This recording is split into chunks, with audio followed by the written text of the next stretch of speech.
राजस्थान कैसा देखते हैं। मैं राजस्थान से शुरुआत करूंगी, फिर पूरे देश पर आऊंगी। राजस्थान में 25 और वो क्लीन स्वीप वाले स्टेट में एक है, और आपका पुराना प्रेडिक्शन ये है कि 8 से 10 सीटें, 12 भी हो सकती है। इतना बड़ा डैमेज अब जब छठे चरण के चुनाव के बाद हम बात कर रहे हैं, ये पॉसिबल है? नहीं, 12 तक तो मैं कभी नहीं गया।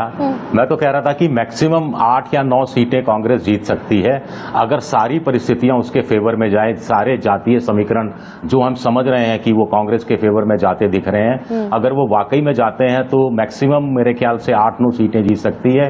और अगर समीकरण कुछ कुछ भी साथ गए तो 6 या 7 सीटें तो मोटे तौर पर मानी जा रही है। ये तो बीजेपी के नेता भी ऑफ रिकॉर्ड स्वीकारते हैं कि 6 से 7 सीटें तो कांग्रेस की राजस्थान में आ ही रही हैं। लेकिन विजय जी, ओवरऑल ये जो इंडिया गठबंधन अचानक से 300 पार पहुंचाने लगा, 350 पार पहुंचाने लगा, ये क्या वैसा नैरेटिव है जैसा बिल्डअप हुआ था चुनाव से पहले 400 पार का, या फिर देयर इज सम चल हो जा शुरू। केसरिया से मन जोगी हुआ रे, दिल झूमे देखो पतवारा हुआ रे, दिल झूमे देखो पतवारा हुआ रे। हर पल मनाओ केसरी त्योहार। विमल, बोलो जुबान केसरी। Concrete strength. देखिए, पहले तो थोड़ा मजाक में बात कर लेते हैं कि आप क्या सोचती हैं कि पतंगबाजी का शौक सिर्फ नरेंद्र मोदी को है क्या? पतंगबाजी तो इंडिया के नेता भी कर सकते हैं। अब वहां पर 400 पार की पतंगबाजी हो रही है तो यहाँ 300 पार की पतंगबाजी हो रही है। लेकिन गंभीर बात है कि मुझे लगता है ये कांग्रेस की सोची समझी रणनीति का हिस्सा था। इंडिया की सोची समझी रणनीति के तहत 5वें चरण के बाद 300 की बात कही गई है। पहले देखिए, शुरू में बीजेपी ने 400 पार कहना शुरू किया। इंडिया ने इसको ट्रैप कर दिया, कैसे फंसा दिया मोदी जी को। पूरे 7 चरण में वो फंसे रहे कि 400 पार क्यों लाना चाहते हैं। इसलिए लाना चाहते हैं क्योंकि संविधान बदलना चाहते हैं, इसलिए लाना चाहते हैं क्योंकि ये SC ST और का OBC का आरक्षण खत्म करना चाहते हैं। उसमें बीजेपी उलझ गई। अब उस समय अगर कांग्रेस अपनी तरफ से 300 की बात करने लगती तो ये जो नैरेटिव बनाया कांग्रेस ने संविधान वाला और आरक्षण खत्म करने का, वो खत्म हो जाता।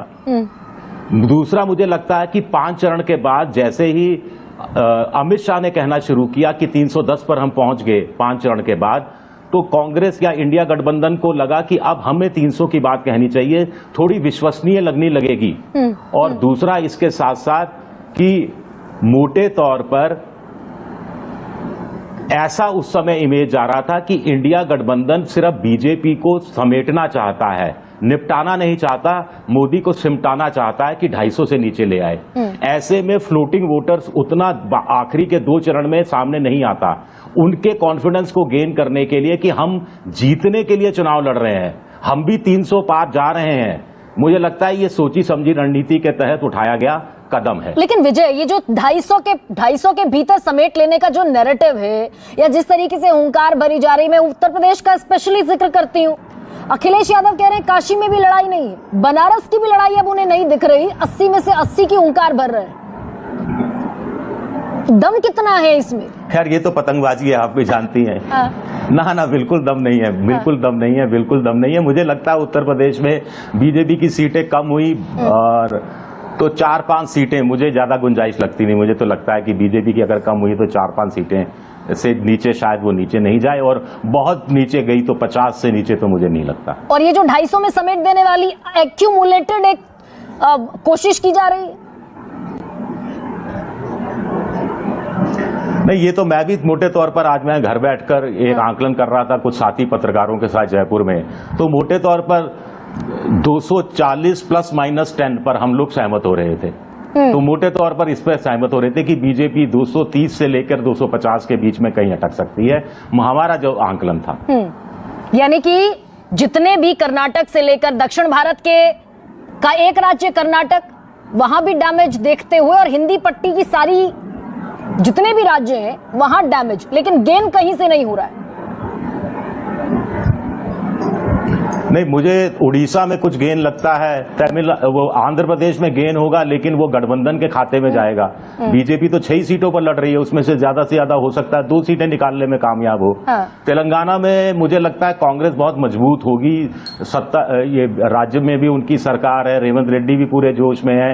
पिछली बार बीजेपी को 4 मिली थी, मुझे इस बार 6 से आगे बढ़ती तेलंगाना में बीजेपी आज की तारीख में दिखती नहीं। हालांकि संजय जी बैठे हैं, इनके सामने मुझे थोड़ा बोलने में भी हिचक होती है कि पता नहीं। और इसीलिए विजय जी आज आप धारा प्रवाह बोलने वाले आज आप थोड़ा सा रुक कर फुल स्टॉप लगाकर बोल रहे हैं।